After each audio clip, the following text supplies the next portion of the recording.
Takže vítejme tady v AZ Quizu, takže pokud byste se chtěli přihlásit a vyhonit si, tak tady máte. Dobrý den, já jsem přijela z Ústeckého kraje, jmenuji se Božena a je mi to 54 let. Tak to je velmi zajímavé, máme tady dalšího soutěži, já jsem Ondřej a jsem z Čína.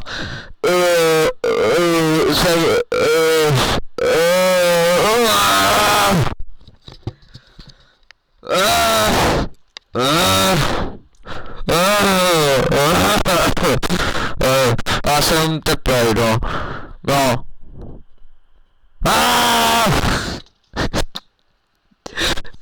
Tak jo, uchvatné, vybírejte si pole, pane Ondřeji, já se vybírám 12.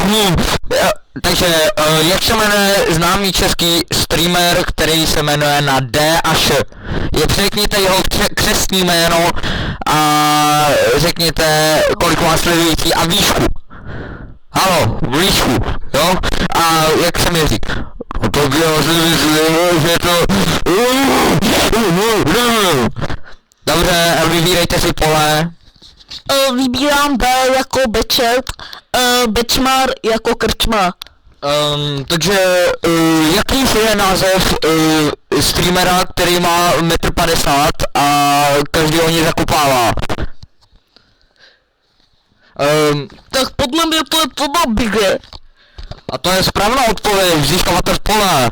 Tak jo, Ondřej, vybírejte. Já se vybírám čím, jako Čína. Takže jakýže je japonský název ke slovu Shin-Shan-Shan?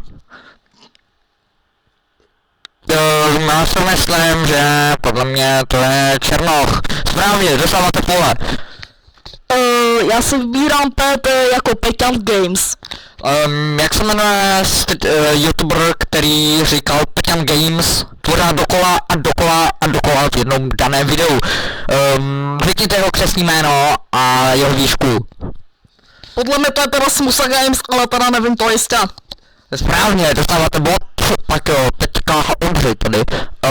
Jako nigger, tak jo, takže N-word, jak se řekne N-word anglicky?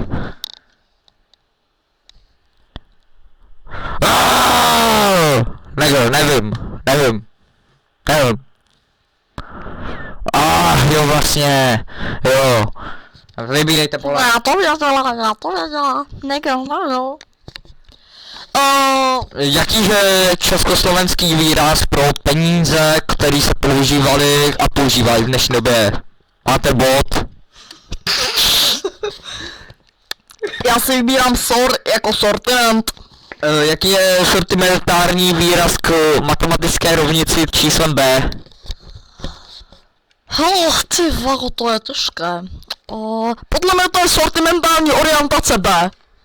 Správná odpověď. Ondřej, vybírejte z pole. Jo, vy si vybíráte z X7. Co je STK v židovském výrazu? Takže, no, v židovském výrazu 5. věku 6-7. Vybírám si pole 10. Bez jako bezlinkový čaj. Takže jaký je slangový název Adolfa Hitlera za druhé světové války? Podle mě to je Hitlerjugend. Ale teda fakt to je správně, máte bod. Ondřej, vybírejte. Takže vybírejte. 11 jako PayPal. Jak se jmenuje zakladatel Ilona Muska? No, já si myslím, že to je Steve Hawkins asi. Já nevím. Jo, aha, teďka. Já si myslím, že to je Steve Hawkins. A to je špatně.